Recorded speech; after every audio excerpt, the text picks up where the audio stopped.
हाल ही में सतलोक आश्रम हिंसा मामले में संत रामपाल सहित 23 लोगों को बरी किया गया। 3 लोगों को आरोपी मानते हुए 2-2 साल कैद की सजा सुनाई गई है। साथ ही उन पर 5-5 हजार रुपए जुर्माना भी लगाया गया है। बता दें कि 12 जुलाई 2006 में आश्रम में हिंसा हुई थी।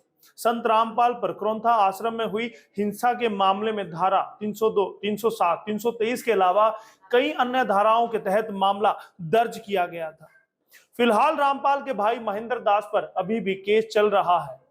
संत बनने से लेकर अपराध की सारी गाथा आज सुनाएंगे। नमस्कार, स्वागत है एसएनएम में। हरियाणा आज, भारत आज का वो शो जिसमें हम खबरों का विश्लेषण करते हैं। प्रदेश स्तर की, राष्ट्रीय स्तर की, अंतर्राष्ट्रीय स्तर की वो खबरें होती हैं जो आपके जीवन पर प्रभाव डाल सकती है।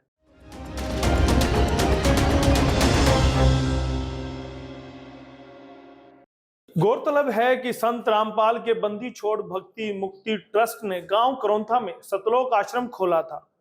इसका आर्य समाजियों और आसपास के ग्रामीणों ने विरोध किया था। संत रामपाल की आर्य समाज पर की गई टिप्पणियों के बाद 12 जुलाई 2006 को सतलोक आश्रम को हजारों लोगों ने घेर लिया था। संत रामपाल के वकील जयप्रकाश ने बताया कि इस दौरान हुई झड़प में 64 लोग घायल हुए थे और एक व्यक्ति की जान चली गई थी। मृतक की मौत संबंधी सबूत न मिलने के चलते ही संत रामपाल सहित अन्य 23 आरोपियों को बरी किया गया है। जूनियर इंजीनियर से संत तक का सफर। हरियाणा के सोनीपत के गोहना तहसील के धनाना गांव में पैदा हुए रामपाल हरियाणा सरकार के सिंचाई विभाग में जूनियर इंजीनियर यानी कि जेई थे। स्वामी रामादेवानंद महाराज के शिष्य बनने के बाद नौकरी छोड़ प्रवचन देना शुरू किया था। बाद के दिनों में कबीर पंथ को मानने लगे और अपने अनुयायी बनाने में जुट गए। बाबा की जिंदगी के खास पहलू।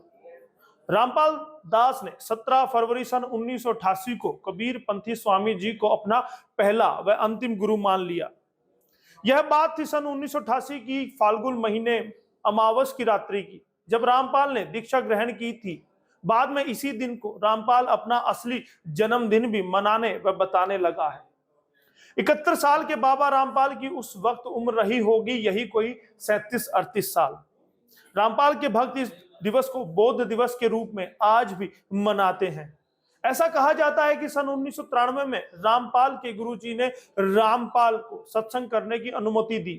तब तो समझिए कि उनके अरमानों को मानो पंख ही लग गए थे। उसके अगले ही साल यानी कि सन 1994 में नामदान करने की इजाजत रामपाल को उनके गुरु के द्वारा दी गई। उसी साल कथित रूप से गुरु व उनके स्वामी रामपाल को अपना उत्तराधिकारी बना लिया। करोंथा गांव के अड्डे पर पहली चढ़ाई।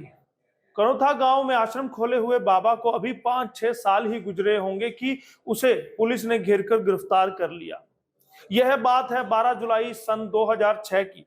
समाज के एक वर्ग ने इसके अड्डे पर या यूं कहा जाए कि उनके आश्रम पर चढ़ाई कर दी।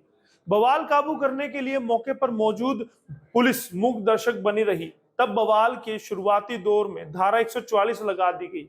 तमाशबीन की भूमिका में पुलिस खड़ी रही, जबकि दूसरी ओर अड्डे पर आश्रम पर चढ़ाई कर भीड़ और रामपाल समर्थक दोनों ही पक्ष खूनी मारकाट पर उतर आए थे। खूब गोलियां चली। सैकड़ों बुजुर्गों, महिलाओं, बच्चों की जान जोखिम में घंटों पड़ी रही थी। जब पुलिस को लगा कि अब भीड़ उसी को घेर लेगी, तब पुलिस ने रामपाल को गिरफ्तार किया था। हालांकि इस दौरान रामपाल के समर्थकों ने पुलिस से हिंसक झड़प की, जिससे करीब 120 लोग घायल हो गए थे। पुलिस और अर्धसैनिक बलों को जवानों ने 12 दिनों के बाद उन्हें गिरफ्तार किया था। इस दौरान सतलोक आश्रम से 5 महिलाओं और एक बच्चे की लाश भी मिली थी। 18 दिन की लुक्का छिपी के अंतिम 2 दिनों की खूनी टक्कर लेने के बाद अंततः सतलोक अड्डे के रामपाल दास को हरियाणा पुलिस ने दबोच ही लिया था। कई पुलिस जवानों और पत्रकार, आमजनों सहित 100 से ज्यादा लोग बुरी तरह जख्मी हो गए। कोर्ट कचहरी और पुलिसिया दस्तावेजों में दर्ज मजमून के मुताबिक जिस वक्त रामपाल के आश्रम के अंदर बाहर उसके अंध भक्तों और हरियाणा पुलिस के बीच खूनी जंग छिड़ी हुई थी, तब रामपाल अड्डे के अंदर ही छिपा हुआ था। वो अपने भक्तों को पुलिस के सामने सरेंडर कराने की बजाय उन्हें पुलिस से खूनी टक्कर लेने के लिए उकसा रहा था। इस बाबा के अड्डे में जब पुलिस घुसी तो अंदर का मंजर देखकर पुलिस चकरा गई। खुद को संत बताने वाला और खुद को कबीर का अनुयायी बताने वाला रामपाल तो काफी खतरनाक निकला। वरना भला किसी संत या बाबा के आश्रम से पुलिस को बम, हथियार, तेजाब या उस जैसी अन्य तमाम संदिग्ध चीजें कैसे मिलती। जब मुजरिम करार दिया गया, उस बवाल के दौरान दर्ज मुकदमों में से एक में रामपाल को बरी कर दिया गया। इसके बाद भी मगर उसके खिलाफ देशद्रोह और हत्या जैसे संगीन धाराओं में बाकी मुकदमे चले, जिनमें बाद में उसे उम्र कैद की सजा सुनाई गई। जिस बाबा रामपाल के पीछे उसके लाखों अनुयायी दंडवत किया करते थे, 11 अक्टूबर सन 2018 को हिसार कोर्ट ने उन्हें उम्र कैद की सजा सुनाकर मुजरिम करार दिया।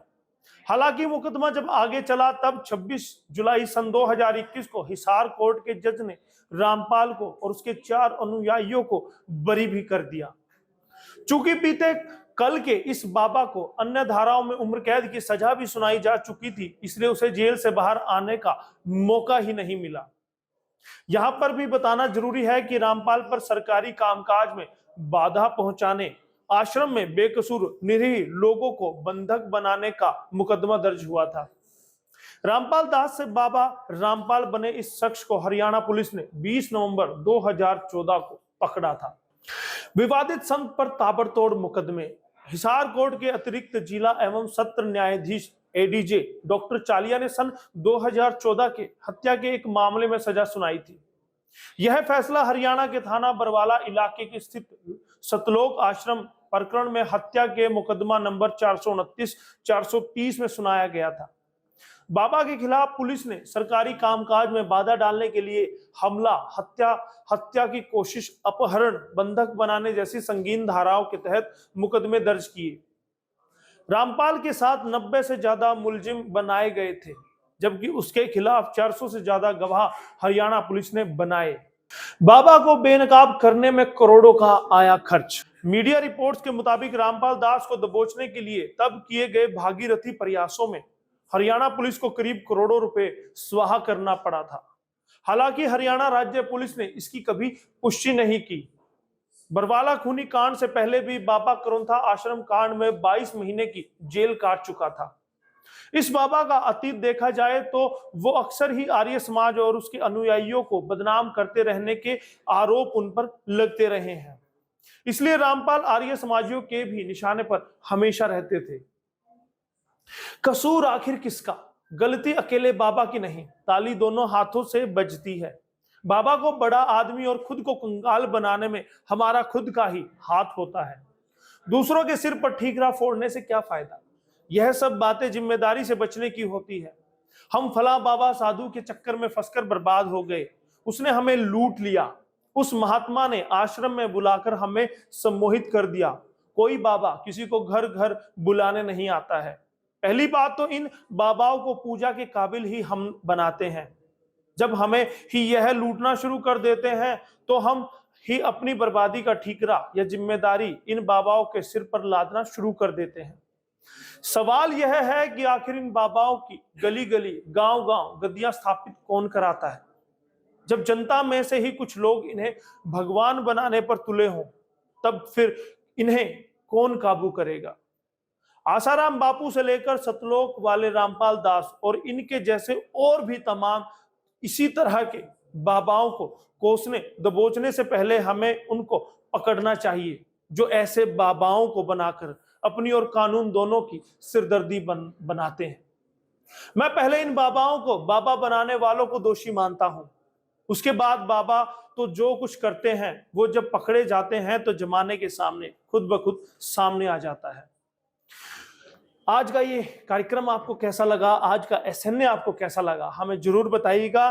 क्या वाकई में आप भी किसी ना किसी धर्म से, किसी ना किसी पंथ से, किसी ना किसी आश्रम से जुड़े हैं, या आप भी ठगी का शिकार हुए हैं? तो हमें कमेंट करके जरूर बताइएगा। बहुत बहुत धन्यवाद करूंगा। एसएनए के लिए मैं यशपाल कंचन।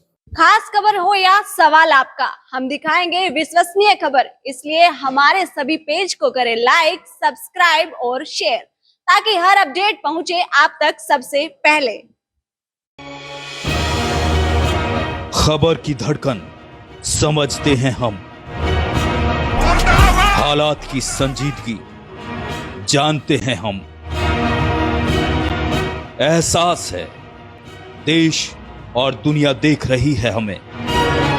जिम्मेदारी जितनी शासन की, उतनी आम हिंदुस्तानी की, क्योंकि हम हैं भारत आज सबसे आगे।